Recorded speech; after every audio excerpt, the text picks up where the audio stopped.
English podcast from English Learning Hub. Hello, everyone, and welcome to another podcast from English Learning Hub. I'm Emily, and I'm joined by my co-host, Liam. Hi, everyone. We're really excited to talk about a fantastic book called Atomic Habits by James Clear in today's podcast. We'll explore what the book is all about and share how you can use its ideas in your everyday life. Whether you're just starting to build new habits or looking for ways to make small improvements that add up to something big, you're in the right place. We'll keep our language simple and clear so it's easy for everyone to follow. Let's get started with the main idea of the book.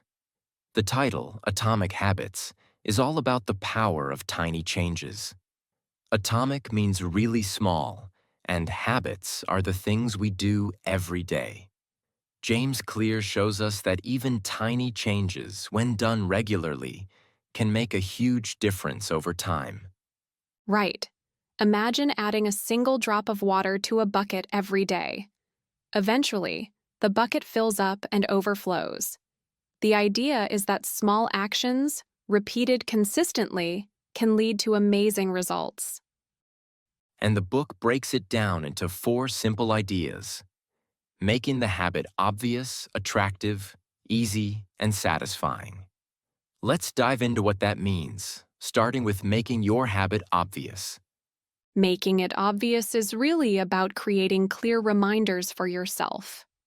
If you want to drink more water, for instance, try placing your water bottle somewhere you can see it often. That little visual reminder can encourage you to take a sip throughout the day. Or if you're trying to remember to take a break or read a bit, writing it down on a sticky note and placing it on your desk or mirror can help. It's all about designing your environment so that the habit is right in front of you. Even something simple like leaving your running shoes by the door can prompt you to go for a walk when you see them. It really helps when the cue is in your face all the time. Exactly. It's like setting up little signals in your day that remind your brain to start the habit without much thought. Now let's chat a bit about making the habit attractive. This means finding ways to make the habit something you actually look forward to, rather than a chore. For example, if you want to read more, pick books that really catch your interest and create a cozy reading space. I love that idea. Imagine setting up a small corner in your home with a comfy chair, soft lighting, and maybe even a little plant. When you have a space that feels welcoming, reading becomes something you're excited to do. And sometimes adding a little treat or reward makes the habit even more appealing. After a workout, you might reward yourself with a healthy snack or a few minutes of your favorite podcast. It's about turning the habit into a little celebration. Right, and it's not just about the reward after the fact. Sometimes the process itself can be enjoyable. For example, if you're learning to cook healthier meals, try to experiment with new recipes that you find fun. Making the cooking process enjoyable means you're more likely to do it regularly. Exactly. When you combine pleasure with productivity, the habit turns from a mundane task into something that brightens your day. Moving on, the next idea is making the habit easy. The book stresses that if a habit is too complicated or time-consuming, you're less likely to stick with it. The key is to simplify your routine so that it feels manageable every day. Think about starting an exercise routine. If you expect yourself to run for an hour on day 1, it might feel overwhelming. Instead, start with a simple 5-minute walk or some basic stretching. Once it feels natural, you can slowly build on it. I remember a time when I wanted to start journaling every morning.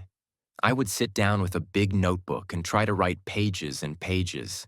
It just felt like too much.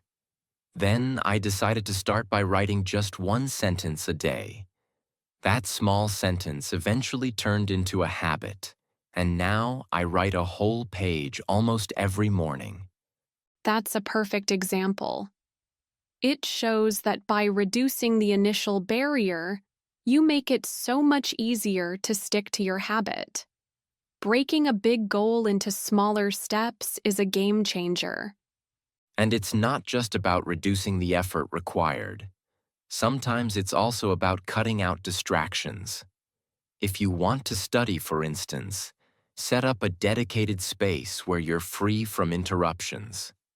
A quiet corner or a specific desk can make a big difference. The last idea is making the habit satisfying. This means you should feel good when you complete your habit.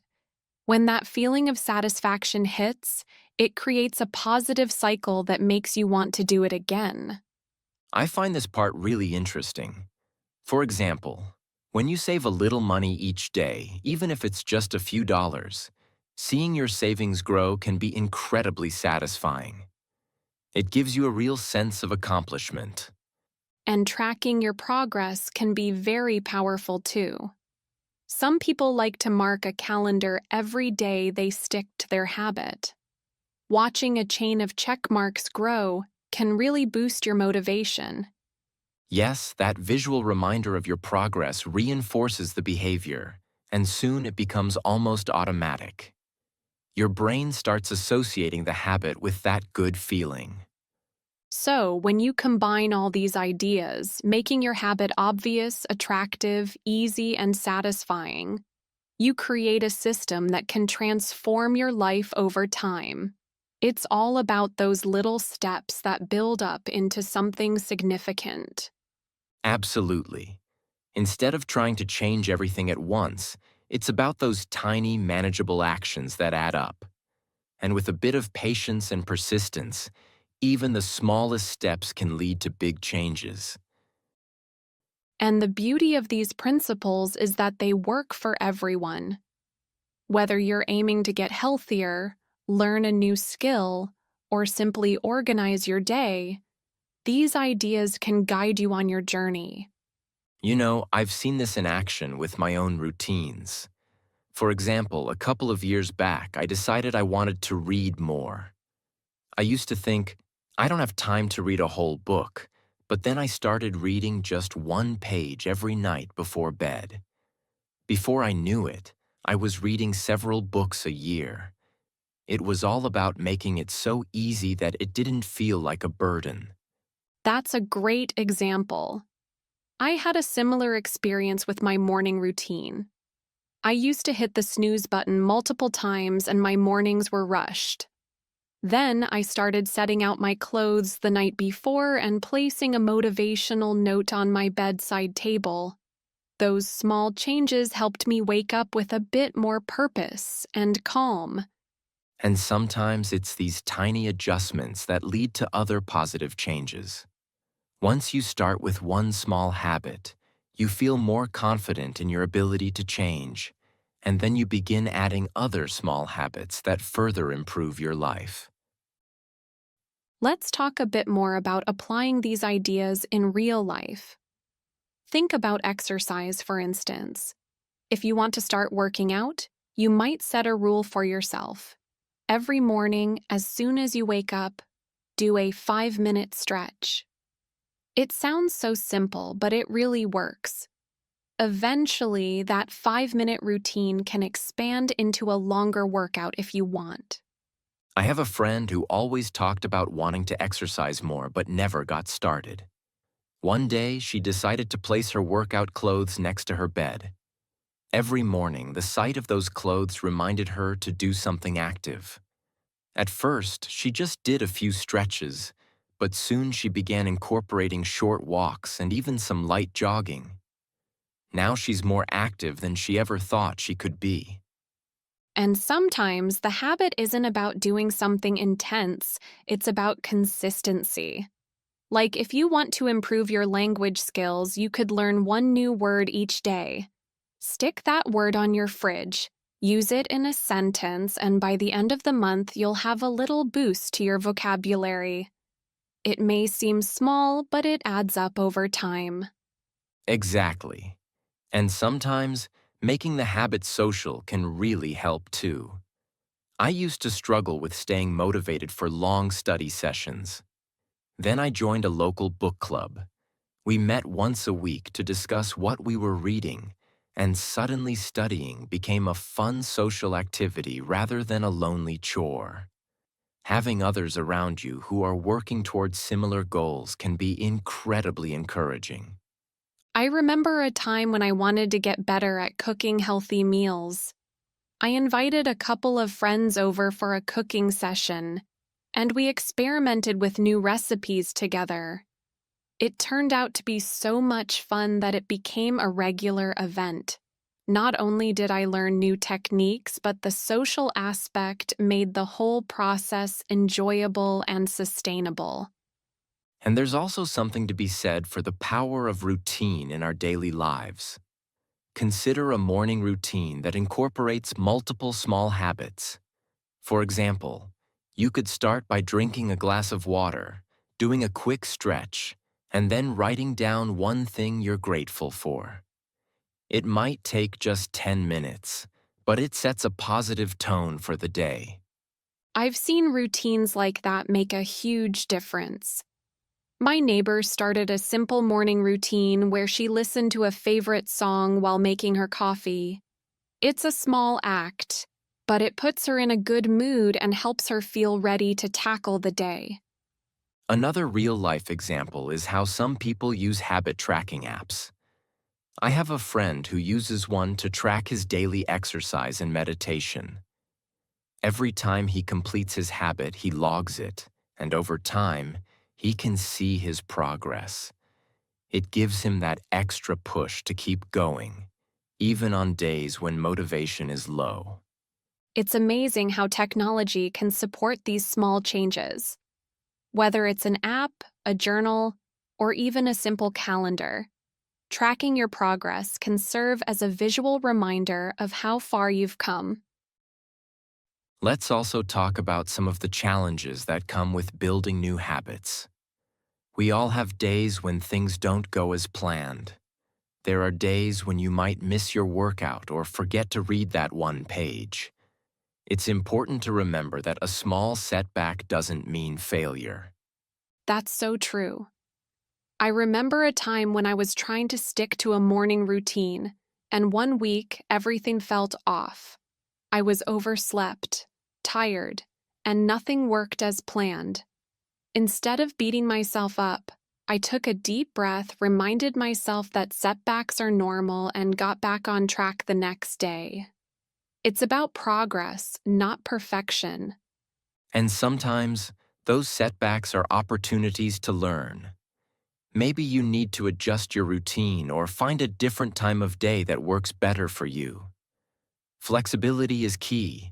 The book really emphasizes that consistency is more important than being perfect every single day. I think one of the best ways to handle setbacks is to have a plan in place for when things go off track. For instance, if you know you might miss your workout because of a busy schedule, have a shorter backup plan ready. A quick 5-minute routine that still keeps you in the habit. I've done that myself. There were days when my schedule was so packed that I couldn't do my usual 30-minute jog. Instead, I'd do a set of quick exercises at home. It wasn't as ideal as my regular routine, but it kept me moving and maintained the habit. And it's important to celebrate even the small wins. Every time you stick to your habit for a day, it builds your confidence and motivates you to keep going. Sometimes, simply acknowledging your effort is all you need to get back on track. You know, these ideas really resonate with me because they remind me that change doesn't have to be drastic to be meaningful. It's all about the little things that accumulate over time. One day you might look back and be surprised at how much you've grown. Absolutely. It's like planting a seed. You might not see a big tree right away, but with consistent care, it eventually grows into something strong and lasting. Speaking of growth, Another interesting habit is the idea of reflection. Taking just a few minutes each day to reflect on what went well can be incredibly beneficial. I've started doing this in the evenings, writing down one positive thing that happened during the day. It helps me focus on progress rather than setbacks. I do something similar. I keep a gratitude journal and note one or two things I'm thankful for each day. It not only boosts my mood, but also reminds me of the small steps that make my day better. Over time, these reflections become a powerful motivator. And these reflections tie back into the idea of making a habit satisfying. When you see the benefits of your actions, it reinforces the behavior, making it more likely that you'll stick to it. Let's circle back a bit to the science behind habits, which I find really fascinating. The book explains that our brains work on a reward system. When you do something that feels good, like completing your habit, your brain releases a chemical called dopamine. That little surge of happiness makes you want to do it again. Right. That's why it's so important to make your habit satisfying. When your brain starts associating the habit with that good feeling, it becomes easier to stick with it. Over time, it almost feels automatic. I remember reading about someone who used a habit tracker not just to log activities, but also to see the streak of consecutive days they had succeeded. That streak itself became a reward, a visual cue that made them want to keep going. And it's not just about the chemical reward. There's also a psychological boost that comes from knowing you're making progress. Even if it's something as small as reading one page of a book, it gives you a sense of achievement that carries over to other areas of your life. It's fascinating how interconnected our habits are with our overall well-being. Small positive habits can improve your mood, increase your productivity, and even boost your confidence. And as you build more positive habits, they tend to reinforce each other. Exactly. It becomes a virtuous cycle. The more you succeed, the more motivated you feel to try new things. And each success builds momentum for the next step. It's also interesting how different people adopt these habits in various ways. I have a friend who uses music as a trigger. Every time she starts cooking a healthy meal, she plays a specific upbeat playlist that she associates with that activity. It sets the mood and makes the entire process more enjoyable. That's a cool idea. I once met someone who combined exercise with nature. Instead of doing a routine workout at home, she goes for a walk in a nearby park. The fresh air and natural scenery make her feel energized and happy, which reinforces the habit of exercising. And then there are those who make their habits social. For instance, joining a group that shares your goal, like a running club or a book discussion group, can add an element of accountability and fun. It's much harder to skip a habit when you know others are counting on you to be there. I've experienced that firsthand. I joined a local cycling group a few years back. Not only did it make my workouts more enjoyable, but the social aspect kept me committed even on days when I wasn't feeling my best. It transformed exercise from a solitary task into a shared experience. It's these real-life examples that really show how versatile the ideas in atomic habits can be. The principles can be applied in so many different contexts, whether it's personal development, health, learning, or even social connections. And that's why I love this book. It doesn't just tell you to set goals, it gives you a framework to build habits that actually work in everyday life. It's practical and adaptable to all kinds of lifestyles. I think one of the key takeaways is that you don't have to overhaul your life overnight. Even the smallest positive change can lead to major improvements over time. And that's something really empowering to remember. Definitely. It reminds us that we have the power to shape our lives, one tiny decision at a time. Instead of feeling overwhelmed by the need for a big transformation, we can focus on making small, consistent improvements. And speaking of consistent improvements, let's talk about how you can start today. Maybe you're wondering which habit to begin with. I suggest picking one that feels manageable.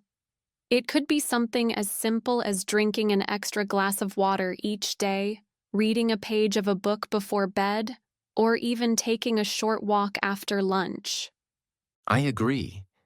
The best habit to start with is the one that feels most doable. Once you've experienced the benefits of one small change, you might feel inspired to add another. It's all about building confidence through success. Another interesting idea from the book is the concept of habit stacking. That means linking a new habit to an existing one. For example, if you already brush your teeth every morning, you might add a 2-minute stretching routine right after. Since you already have a strong habit, it's easier to attach a new one to it. I've tried that myself. I pair my morning coffee with a quick review of my goals for the day. It used to feel like an extra task, but now it's a natural part of my routine. I can't imagine starting my day without it. Habit stacking is a brilliant strategy because it builds on what you already do without requiring a major change. It makes the process feel seamless and natural. And as you continue to build these small routines, you might notice that they begin to interact in wonderful ways. Your morning stretch might give you more energy for your coffee review, which in turn makes your entire day more positive. It's all interconnected. Each habit reinforces the others, and soon you have a whole system of small changes that improve your overall life. One more real-life example I'd like to share is from my cousin. She wanted to become more organized at home. Instead of trying to clean her entire house in one go, she started by focusing on just one drawer each day. At first, it was just a few minutes of tidying, but over time, that small effort turned into a regular cleaning habit. Now her house is much more organized, and she feels less stressed. That's such a relatable example. Many of us struggle with organization because we set too high an expectation. Breaking it down into smaller daily tasks makes it much more manageable. It shows that progress can be made one tiny step at a time. And this idea applies to many areas of life. Whether it's managing finances, improving your health, or even learning a new skill, the core concept remains the same. Start small, be consistent, and celebrate your progress along the way. I truly believe that understanding and applying these ideas can lead to a more fulfilling and balanced life. It's not just about achieving a goal, it's about enjoying the journey and learning to appreciate the small victories that come with it. And remember, every habit you build contributes to a larger picture of growth and self-improvement. Even if the changes seem insignificant day by day, over time they create a powerful, positive shift in your life. As we wrap up our discussion today, I hope you feel inspired to take that first small step.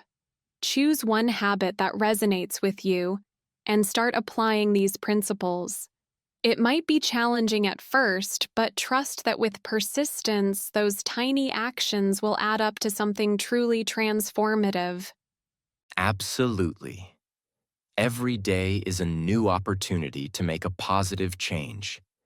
And if you ever find yourself struggling, remember that setbacks are just part of the journey. Each day brings a fresh start, and every effort you make is a step toward a better version of yourself. Thank you so much for spending this time with us on English Learning Hub's podcast. We truly appreciate your support, and hope you feel empowered to start or continue your journey towards self-improvement.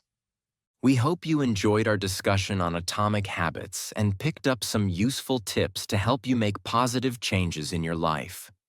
Don't forget to hit like, subscribe, and ring that bell so you never miss an episode.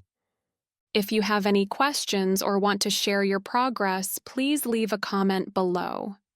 We love hearing your stories and how these small changes are making a difference in your life. Remember, every small step counts.